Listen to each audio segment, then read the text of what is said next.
nanti saya akan memberikan beberapa link ke Bondan untuk di-share ke teman-temannya.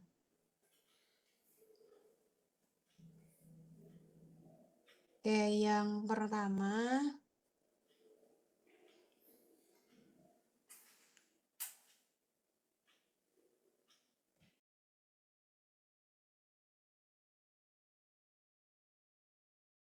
tes. Oke, masih bisa ya.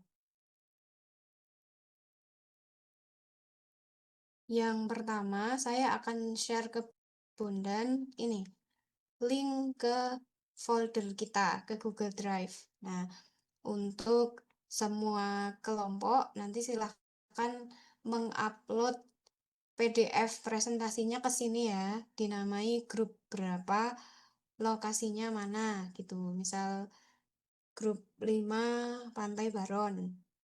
Nah, itu nanti untuk week 1 ini karena yang presentasi cuma 3, tapi kita usahakan semua, berarti nanti ada 13 grup, 13 files yang akan ada di sini. Nah, nanti saya kirimkan ke Bondan linknya.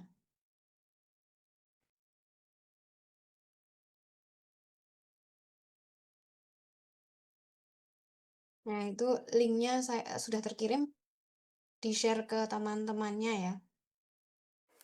Baik, terima kasih Bu. Oke, berikutnya saya akan mendiskusikan sedikit beberapa hal. Yang pertama ini, PPT tampil ya.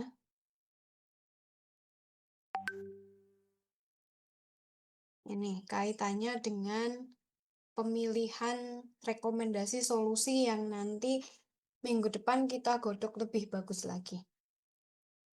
Nah, yang pertama ini kurang lebih sudah kita bahas kemarin sih. Atau tadi pagi juga sudah kita singgung lagi melalui diskusi kelompok. Define the problem. Sebenarnya apa sih yang paling ingin kita selesaikan, atau problem apa sih yang paling urgent muncul dan paling bisa kita jadikan prioritas, atau yang paling jadi top request-nya masyarakat atau pemerintah misalnya. Apakah TPI yang ambrol, apakah pelabuhan Tanjung Adikarto yang tidak berfungsi, apakah pelabuhan Pulau Bayi yang sedimentasi terus sehingga kapalnya nggak bisa lewat. Nah, itu kita coba dulu formulasikan pertanyaan yang mendasarnya, sehingga nanti solusinya bisa kita sediakan dengan lebih baik. Nah, ini yang kemarin kita ceritakan. Yang pertama, kalau misalnya do nothing itu nggak masalah, ya udah do nothing. Status quo kita tantang dulu. Dengan do nothing, apa yang merugikan, apa yang tidak mengapa, apa yang menguntungkan. Nah, itu kemudian kalau ternyata do nothing nggak bisa, kita perlu mendesain sesuatu, baik itu natural solution atau artificial solution, atau kombinasi dari keduanya. Nah, ini terminologi saja, functional design, structural design, atau dan constructability. Apakah bangunan yang kita pilih itu bisa dengan mudah atau make sense untuk kita kerjakan.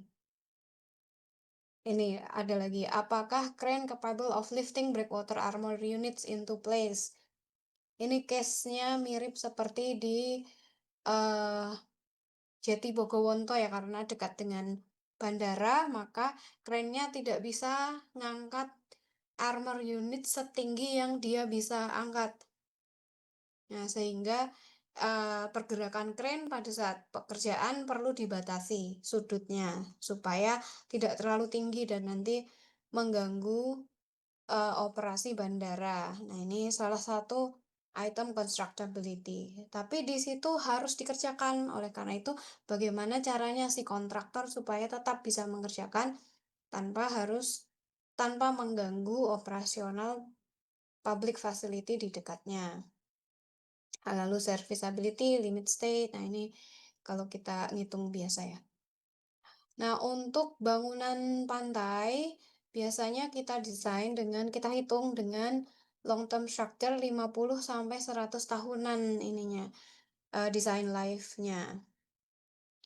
Nah, walaupun ini tidak semata-mata keputusan konsultan, tapi juga keputusan banyak stakeholder, terutama ownernya. Ini enaknya berapa? Cuma biasanya ownernya tuh nggak tahu kadang-kadang, enaknya berapa ya. Jadi seringkali konsultan yang memberikan, oh baiknya 100 tahunan, 50 tahunan, dan sebagainya. Walaupun kalau misalnya, kita menghitung dengan 100 tahunan, pasti bangunannya lebih besar daripada 50 tahunan. Nah, sehingga perlu dana yang lebih besar. Nah, itu nanti, batasannya owner mesti, memberikan, apa namanya, decision lagi, kita mampunya sekian misalnya. Seperti halnya yang tadi kelompok 1 ya, kelompok 1 itu kan dekat dengan jeti Glagah yang awalnya ditujukan supaya menghindari atau prevent sedimentasi pada muara Sungai Glagah. Nah, desainnya sebenarnya jetinya lebih panjang daripada yang ada sekarang. Nah, tapi saat itu, eee, cerita birokrasi, adanya duitnya sekian, makanya cuma bisa dibangun segitu dulu. Nah, karena dibangun sangat pendek, makanya sedimentasi datang terus dan akhirnya Tanjung Adikarto tidak terlalu optimal operasinya. Nah, ini juga, banyak sekali pertimbangan atau banyak sekali kendala ketika kita sudah merencanakan bagus-bagus, tapi pas mau penerapan, ya mungkin ada prioritas A, prioritas B, dan akhirnya yang bisa dilakukan baru ini, gitu. Lalu ini ada storm event dan acceptable risk. Nah, ini kalau, eee, nah ini biasa seperti kalau Anda menghitung struktur bangunan gedung juga ada, apa namanya, ada disaster apa saja yang mungkin perlu dipertimbangkan, apakah ada gempa, apakah ada ini, likuifaksi, dan lain sebagainya. Nah, di sini, successful integrated design delivers, the required performance and is robust, easy to build, socially and aesthetically acceptable, and cost effective. Dan, belakangan-belakangan ini yang sering ditonjolkan adalah produce fewest negative impact to the environment atau yang sustainable lebih kita pilih. Kemudian, eee, sebuah bangunan itu kadang-kadang ada failure-nya seperti serandakan. Nah, itu kan failure, apa namanya, kemarin jebol juga. Nah, jebol itu ada beberapa, tipe tipe penyebab. Apakah design failure? Design failure artinya kita ngitungnya kurang kemarin, underestimate. Lalu load excedence failure. Kalau design failure berarti yang salah yang ngitung. Terus load excedence failure berarti, kita sudah mendesain dengan katakanlah tanggul didesain dengan banjir atau gelombang 50 tahunan, ternyata yang datang 100 tahunan. Oh, berarti itu emang di atas dari desain kita, yang ngitung aman, dengan kata lain ya, karena, failure-nya karena load excedence. Terus construction failure. Nah, ini TRPBS hati-hati nih. Construction failure, unsuitable construction techniques atau poorly suited construction material, sehingga, kekuatan rencana yang diinginkan tidak tercapai. Nah, ini, eee, makanya diberi panah nih. Ini jangan sampai. Kemudian deterioration failure, ini TPPIS yang bermasalah nih. TPPIS, structure deterioration and lack of project maintenance. Nah, ini apa ya? Terus terang kadang-kadang, saya juga agak ragu-ragu dengan maintenance-nya Indonesia secara umum ya, bukan bukan, secara khusus siapa gitu.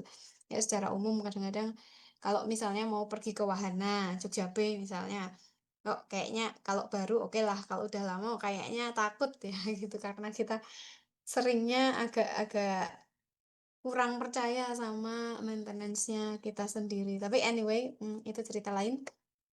Untuk TRPBS kita urusi yang construction failure supaya tidak terjadi construction failure. Cuma kadang-kadang di lapangan juga ditemani oleh konsultan, pelaksana. Jadi kontraktor juga dalam pelaksanaannya, eee, nanya atau konsultasi ke konsultan pelaksana, "Ini, kalau seperti ini masih oke nggak pelaksanaannya?" Gitu. Jadi bersama-sama kita, prevent construction failure ini supaya tidak terjadi. Kemudian, ini beberapa contoh failure mechanism pada bangunan pantai. Misalnya yang pertama, armor removal by wave impact. Nah, kita dalam kalau misalnya membuat breakwater yang tersusun dari armor units, tetrapod, batu alami, atau bentuk yang lain. Nah, itu kita menghitung salah satu stabilitas yang dihitung adalah stabilitas terhadap wave impact. Makanya nanti atau dulu waktu bangunan kemaritiman ada rumus Hudson, W sama dengan sekian-sekian kali H atau tinggi gelombang pangkat 3 dibagi berat jenis dan sebagainya.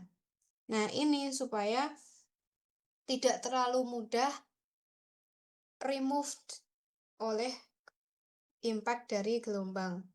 Jadi persatuan unitsnya biar tetap berada di tempat yang kita inginkan, tersusun pada breakwater yang kita buat. Nah, walaupun lebih sederhana kalau misalnya kita membuat breakwater yang tersusun dari armor unit. Lebih sederhana perlakuannya karena misalnya ada yang tergeser batu armornya, kita tinggal ambil alat berat atau kita tinggal pakai alat berat untuk mengembalikan kembali pada saat kalau kita kebetulan ditugasi maintenance. Nah, itu tinggal dikembalikan saja. Sedangkan kalau misalnya breakwater-nya itu tersusun dari beton yang monolit, pecah satu kan agak lebih repot benerinya daripada pecah satu segmen gitu kan lebih repot benerinya daripada hanya satu tetrapod yang berpindah atau beberapa tetrapod yang berpindah. Kemudian, crash damage from overtopping. Nah, ini ada bangunan pantai yang boleh overtopping, ada yang tidak boleh overtopping. Yang boleh overtopping misalnya, eee, misalnya breakwater-nya memang nggak dipakai untuk apa-apa. Kalau Anda jalan-jalan ke Pantai Glagah apa pantai mana ya? Pantai Glagah kalau nggak salah, Glagah yang bukan Glagah yang Karangwuni atau Glagah yang Karangwuni ya? Kayaknya Glagah yang Karangwuni yang sebelah baratnya. Berarti bukan Karangwuni, yang sebelah baratnya itu kan dipakai untuk, jualan ya. Nah, kalau dipakai untuk jualan berarti nggak boleh overtopping, kalau overtopping nanti life threatening. Nah, ini itu dari satu sisi. Dari sisi lain kalau memang boleh overtopping atau tidak boleh overtopping nanti, eee, apa namanya, bagi bangunan yang boleh overtopping, maka ketika terjadi overtopping tidak akan itu bukan sebuah failure. Yang tidak boleh overtopping lagi apa contohnya? Contohnya Tanggul Laut Semarang. Nah, itu nggak boleh overtopping. Kalau Tanggul Laut Semarang atau Jakarta itu overtopping, maka tujuannya gagal karena tujuan awal adalah menghindarkan area di belakangnya dari banjir akibat pasang surut air laut. Maka kalau menghindarkan dari banjir, ya nggak boleh ada banjir dong. Berarti nggak boleh ada overtopping. Nah, itu ketika overtopping bangunannya gagal. Dan kalau tanggul overtopping rentan terhadap failure kegagalan bangunan. Misalnya ada yang jebol, ada yang terputus, dan sebagainya. Lalu scour ini, nah bagi yang suka geoteknik nih, bagi yang suka geoteknik seringkali ada masalah gerusan di area kaki bangunan, karena memang paling rawan di situ. Nah, ketika ada gerusan di kaki bangunan, maka Bisa jadi armor unitnya berpindah seperti pada gambar di kanan. Nah, ini.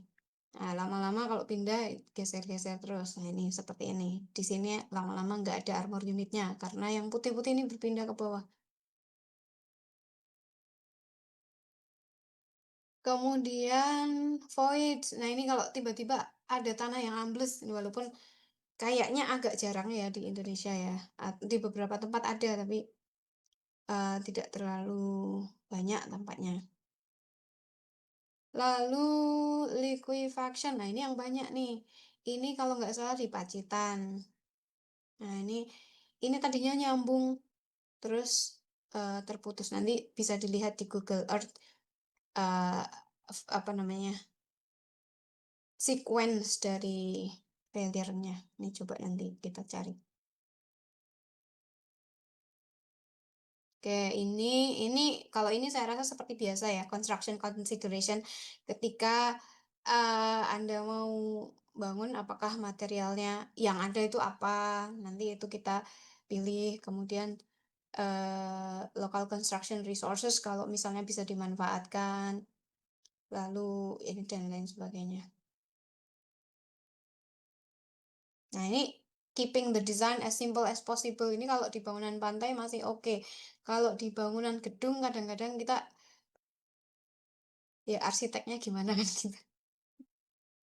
Nah, anyway, beberapa tahun terakhir seperti yang tadi kita singgung bahwa saat ini penekanan lebih banyak juga di sustainable. Jadi agar bangunan pantai juga berkelanjutan.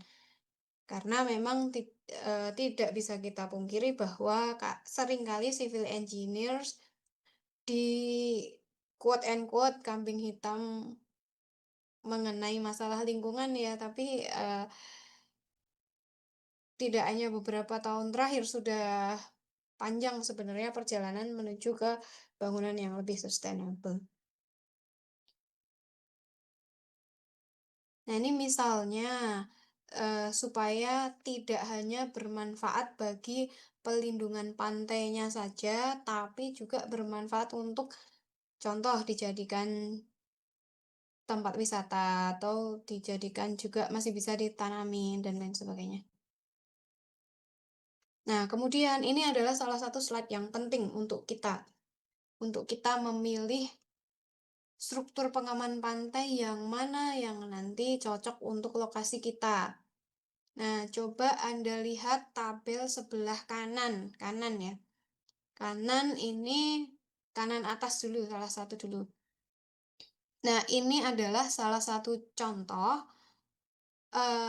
pada saat itu Pantai Cacalan, ini salah satu pantai di Banyuwangi, mengalami erosi. Nah, di dekat lokasi yang tererosi itu ada fasilitas publik, sehingga erosinya mengancam fasilitas publik. Oleh karena itu perlu dilakukan sesuatu. Kalau tidak ada yang terancam kan kita bisa do nothing. Tapi pada saat itu ada fasilitas publik yang terancam. Nah, maka eh, kita membuat sebuah matriks. Nah, ini matriksnya bisa Anda contoh nanti. Nomor 1 sampai 5 faktor pertimbangannya apa saja. Nah, ini silakan nanti dicontoh. Kemudian kita apa ya? Kita tuliskan semua bangunan pantai yang ada. Lalu kita beri scoring masing-masing. Misalnya, permasalahannya adalah erosi. Terus kemampuan mengatasi masalah paling oke mana nih? Paling oke kita kasih skor yang besar, paling relate. Misalnya Jeti, Jeti relate nggak? Oh Jeti itu lebih di muara, nggak relate berarti 0. Revetment relate nggak? Agak relate, kita beri 3 karena kalau revetment itu apa namanya lebih ke cross shore transport, tapi juga menanggulangi erosi. Ya udah kita tulis dulu. Tembok laut, kebetulan di sana di Cacalan ini agak agak cocok juga. Di sebelah-sebelahnya udah ada tembok laut, kita bisa melanjutkan. Kemudian tanggul laut ini case-nya untuk Semarang nih. Kalau untuk Cacalan yang erosi kurang cocok, berarti 0 lagi. Groin ini cocok, breakwater juga cocok. Cuma paling cocok di sini groin untuk mengatasi masalah. Kemudian faktor berikutnya, pelaksanaan pembangunan. Ini yang paling mudah yang mana? Paling mudah skornya paling tinggi. Lalu manfaat, kesesuaian dengan konstruksi terbangun. Keterangannya di sana selain udah ada tembok laut, udah ada groin juga. Oke, ini skornya kita gedekan. Nah, terus gangguan terhadap downdrift. Downdrift itu adalah hilir dari bangunan kita. Ini kebetulan gangguannya groin agak besar, jadi skornya lebih kecil daripada ke revetment dan tembok laut. Tapi setelah di total, skor paling tinggi masih groin. Oh, berarti oke kita pakai groin gitu. Nah, nanti Anda buat scoring seperti ini juga supaya kita lebih lebih ada reasoning untuk memilih suatu bangunan. Nah, itu ya. Ini nanti ditampilkan juga di analisis Anda semua.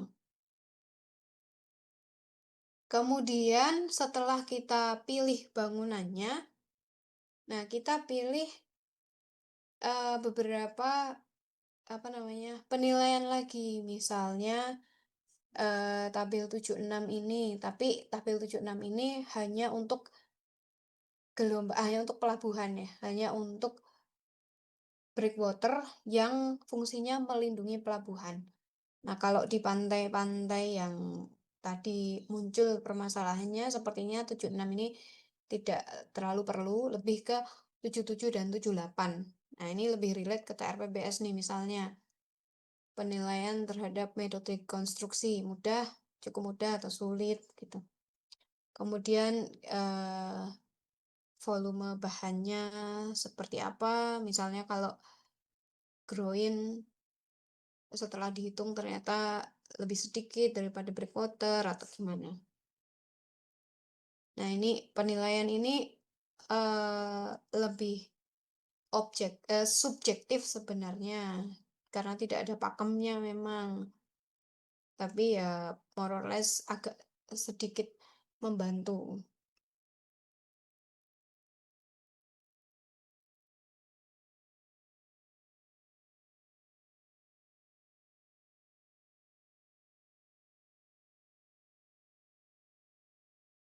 Kemudian atau Anda bisa memilih yang ini dulu instead of tabel yang slide sebelumnya. Jadi tabel yang slide pertama tadi, slide awal tadi.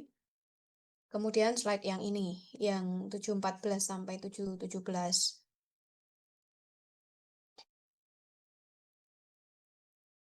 Lalu ini sebenarnya lebih bermanfaat lagi nih sebenarnya. Tabel komparasi harga pemilihan jenis breakwater. Apakah breakwaternya mau pakai armor dari Rumble Mount, beton, atau apa?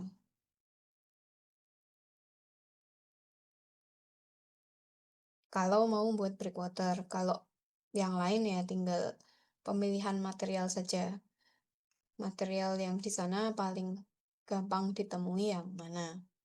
Batu alam ini udah agak jarang ya dipakai karena agak sulit mencarinya. Mengingat kemarin kita coba hitung satu satu armor unit tetrapod saja minimal berapa kemarin hasil hitungannya 7 ton atau berapa ton gitu. Nah, kita agak sulit memperoleh satu buah batu alam yang banyak batu alam yang satu unitnya itu 7 ton gitu kan. Agak repot. Nah, lalu untuk batu buatan, karena batu alamnya agak repot diperoleh, dibuatlah armor unit buatan. Mau tetrapod atau apa itu. Mutu materialnya, kebetulan pedomannya bangunan pantai masih pakai K nih. Nanti Anda konversikan ke FC aksen. Nah, kalau pakai geotekstil, maka ini yang mutu minimumnya. Nah, lalu ini kita simpan dulu. Ini minggu depan, karena ini hitungannya juga sudah ada di bangunan kemaritiman. Jadi saya lebih perlu menjelaskan ini nih. Nah, ini. Ini Muhammad Hisyamuddin, jangan UGM White ya, ini di-rename ya. Grup sama lokasi. Nah, download gelombang, data gelombang dan data angin.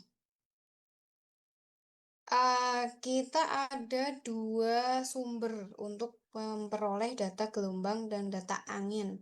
Dua-duanya bisa dipakai. Yang satu gelombang wave freeze namanya, yang satu gelombang era 5 namanya.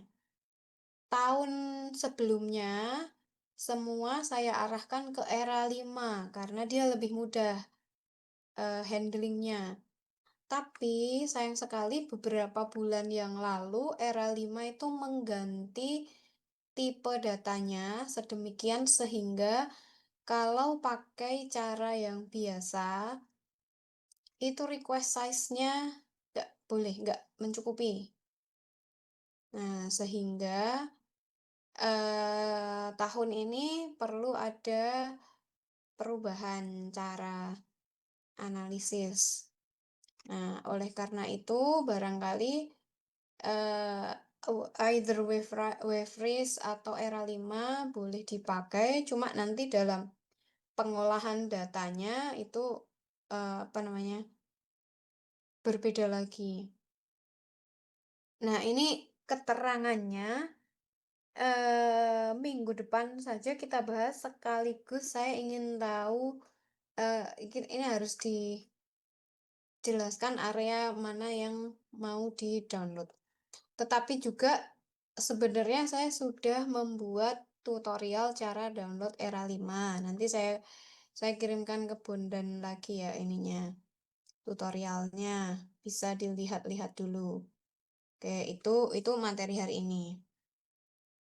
Nah, sampai ini ada pertanyaan atau tidak kecuali selain tentang download data?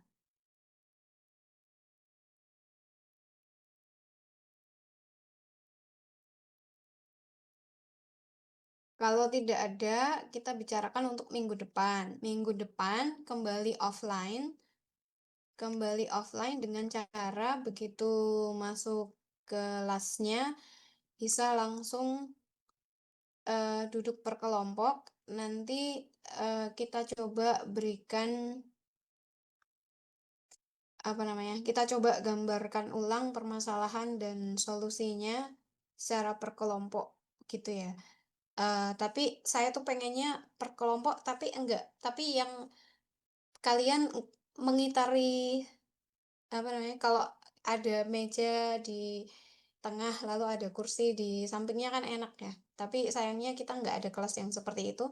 Jadi nanti bagaimana caranya supaya kerja kelompok melingkar, masing-masing kelompok, 13 kelompok melingkar dan membahas permasalahan serta solusinya dengan kaidah yang ini tadi.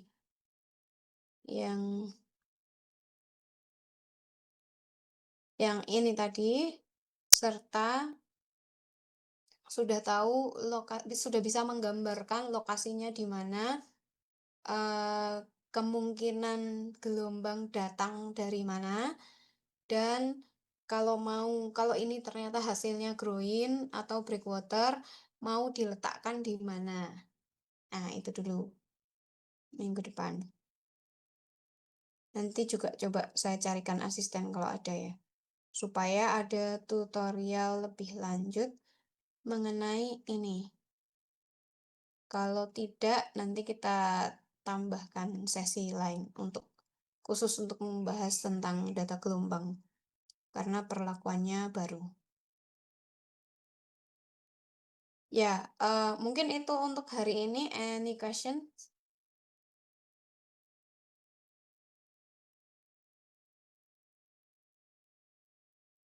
Tolong di-upload semuanya ya.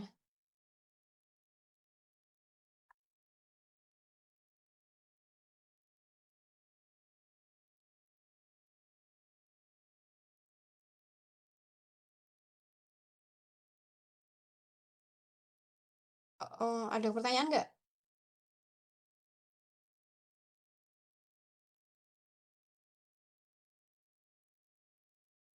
Kalau tidak ada pertanyaan, saya akhiri dulu kelasnya. Sampai jumpa minggu depan. Wassalamualaikum warahmatullahi wabarakatuh. Waalaikumsalam warahmatullahi wabarakatuh. Waalaikumsalam warahmatullahi wabarakatuh. Terima kasih, Bu.